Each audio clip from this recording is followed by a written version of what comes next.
village here, Newton Purcell, was very agricultural. It was mostly all the land was the estate, the Shelswell estate, except for barley fields up at the top, which was college. Right? And the Shelswell Inn was PRHA. There was a station house with the station marshal and the station with the sidings. Most of the houses were all connected with the estate or worked on the farms. We didn't have electricity or water until after the war. And it was all, if it was a frost, we had to go. We did have an inside loo in the farm and a bath, which was put in when they came, as Father asked for it. The hall was 2 rooms divided by a partition that folded back, with glass in the top piece, and a little door through to the second room, and 2 stoves that had to be lit with a fire and, put coal on. Those tall ones. Miss Dennison was the teacher and lived in the cottage at the end of the lane here down the road that's been done up now. Yeah. And she played the organ in the church, and then she retired when the school gave up. In 1978, Mrs. Bingham gave £1,000, and the 2 Davids, David Jones and David Cooper, put the toilets on and made the kitchen piece in the hall. And then at Christmas we had a party to celebrate it with Mrs. Bingham, and she gave the 2 Davids £50 each. In the war we had evacuees, and Father was the ARP, you see, and there was a load, I can't remember how many we had, but Mother had to go and do all the writing. Where we had to, each house, where each child went, it was all written down. In the war, I remember the bombers going over to Coventry, and we had bombs all round us. There was a bomb down at the corner of the wood here, blew a hay brick up.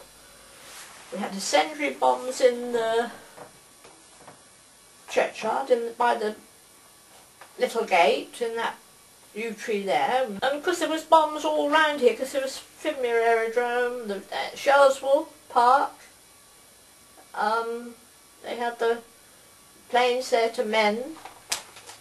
And they were all the huts were all under the trees along the avenue, weren't they, and all along out of sight. And they had that room above the the room up in the stable block as a social room. Because I remember going there to, well, I think we went to a whist drive, and I think they had dances up there.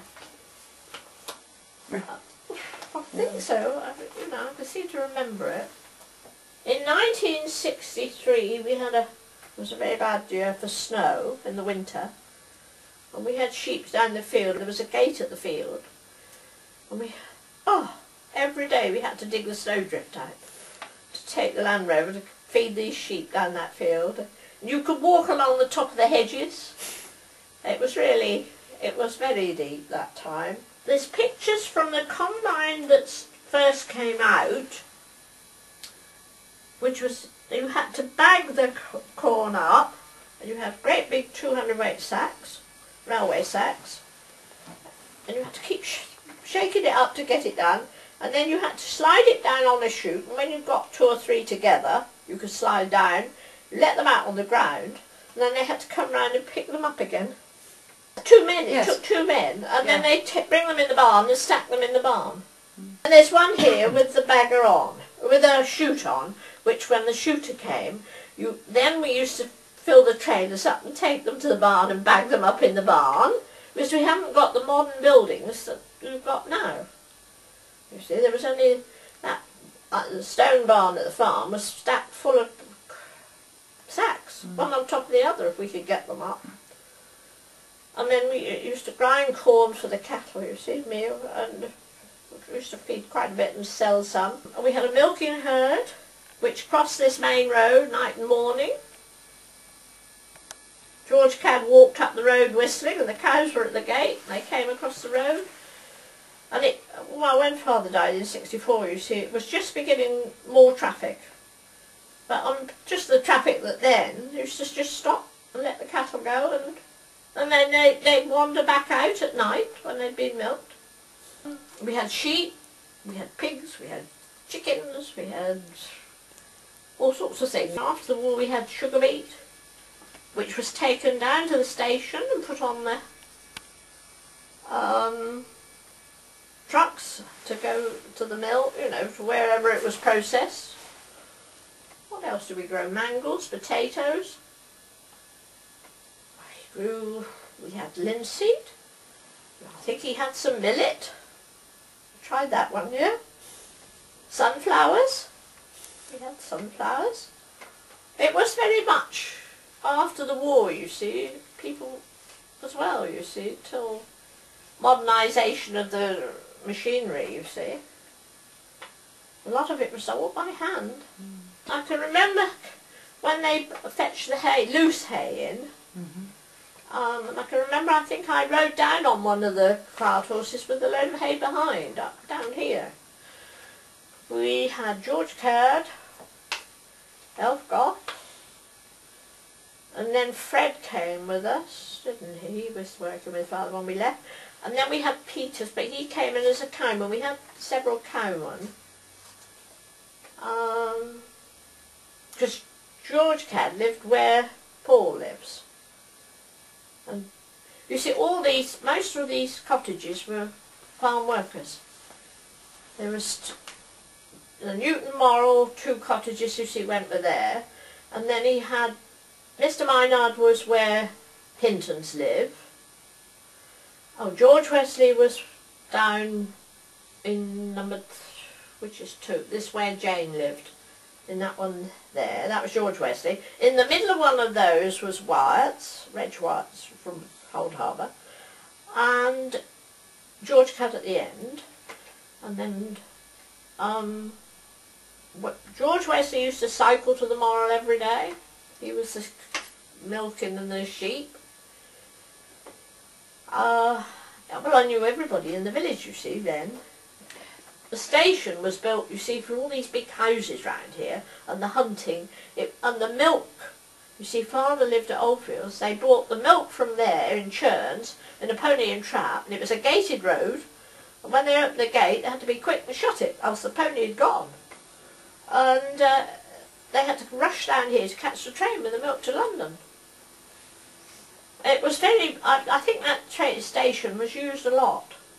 But, I mean, we'd got a telephone, and George Caird said one day to Father, well, you have a hand in everything, because he'd get woken up in the night if there was a baby being born or somebody ill. You see, could they ring up? Or and when you've got animals, you never know what is going to happen. They could get out. I mean, when we ran the farm, I remember one night I heard a beast calling on outside. I thought, well, where's that? Out I go, the frost, well, the ice was on the, you know, it was freezing. I just flew out of bed and went down, and there was a cow out in the yard. Got out of the yard. You just did it, you see. You react when you've got animals to what's, you know, the noises and the sounds. We had a big fire, and that was when I was quite young, and it was still cut with the binder, because the ricks, there was a row of ricks over by the moat, opposite that stone barn, well, not quite opposite it. Was it a weekend? It could have been a weekend, I'm not sure.